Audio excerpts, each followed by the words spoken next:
Friends, Indian ರೈಲ್ವೆಯಲ್ಲಿ fan, bulb ಅಷ್ಟೇ ಯಾಕೆ bathroom ಮಗ್ಗಳನ್ನ ಕೂಡ ಜನ ಕಳ್ತನ ಮಾಡ್ತಾರೆ. ಆದ್ರೆ ಹೊರಗಡೆ ಬಿದ್ದಿರುವ ಕೋಟ್ಯಾಂತರ ರೂಪಾಯಿ ಬೆಲೆ ಬಾಳುವ ಈ ಉದ್ದನೆ ರೈಲು ಹಳಿಗಳನ್ನ ಯಾರು ಯಾಕೆ ಮುಟ್ಟಲ್ಲ? ಕಳ್ಳರು ಇದರ ಹತ್ತಿರ ಕೂಡ ಯಾಕೆ ಸುಳಿಯಲ್ಲ? ಇದರ ಹಿಂದಿರುವ 3 ಅಸಲಿ ಕಾರಣಗಳನ್ನ ಈ ವಿಡಿಯೋದಲ್ಲಿ ತಿಳ್ಕೊಳ್ಳೋಣ. ನೀವು ನೋಡ್ತಿರುವ ರೈಲು ಹಳಿಯ ಕೇವಲ 1 ಮೀಟರ್ ಭಾಗವೇ ಸುಮಾರು 60 ಕೆಜಿ ತೂಕವಿರುತ್ತದೆ. ಒಂದು ವೇಳೆ ಯಾರಾದರೂ 10 ಮೀಟರ್ ಹಳೆಯನ್ನ ಕದಿಯೋಕೆ ಪ್ಲಾನ್ ಮಾಡಿದ್ರು ಕೂಡ ಅದನ್ನ ಎತ್ತೋಕೆ ಕನಿಷ್ಠ 10 ರಿಂದ 15 ಜನ ಬೇಕು, ಅಥವಾ ದೊಡ್ಡ ಕ್ರೇನ್ ಬೇಕು. ಸೈಕಲ್ ಅಥವಾ ಬೈಕ್ ಮೇಲೆ ಇದನ್ನ ಸಾಗಿಸೋದು ಇಂಪಾಸಿಬಲ್.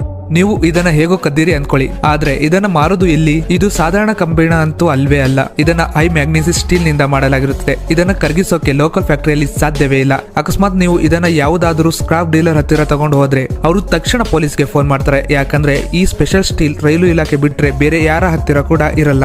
ಇದೆಲ್ಲಕ್ಕಿಂತ ಮುಖ್ಯವಾದ ಸೆಕ್ಯೂರಿಟಿ ತಂತ್ರಜ್ಞಾನ, ಹಳಿಗಳ ಮೇಲೆ ಸದಾ ಒಂದು ಸಣ್ಣ ಪ್ರಮಾಣದ ಕರೆಂಟ್ ಹರಿಯುತ್ತಿರುತ್ತೆ. ಒಂದು ವೇಳೆ ಯಾರಾದರೂ ಹಳಿಯನ್ನ ಕತ್ತರಿಸಿದ್ರೆ ಅಥವಾ 1 ಇಂಚು ಪಕ್ಕಕ್ಕೆ ಸರಿಸಿದ್ರು ಕೂಡ ಆ ಸರ್ಕ್ಯೂಟ್ ಬ್ರೇಕ್ ಆಗುತ್ತೆ. ಇದರಿಂದ ಹತ್ತಿರದ ಎಲ್ಲಾ ಸಿಗ್ನಲ್ಗಳು ತಕ್ಷಣ ರೆಡ್ ಆಗುತ್ತೆ ಮತ್ತು ಕಂಟ್ರೋಲ್ ರೂಮ್ ಗಳಿಗೆ ಹಳಿ ಎಲ್ಲಿ ಕಟ್ ಆಗಿದೆ ಅನ್ನೋದು ಲೊಕೇಶನ್ ಸಿಗುತ್ತೆ. ಪೊಲೀಸರು ಬರೋಷ್ಟರಲ್ಲಿ ಕಳ್ಳರು ಹಳಿಯನ್ನ ಅಲ್ಲಾಡಿಸೋಕೆ ಆಗಿರೋದಿಲ್ಲ. ಇದೇ ಕಾರಣಕ್ಕೆ ರೈಲು ಹಳಿಗಳು ಸೇಫ್ ಆಗಿವೆ.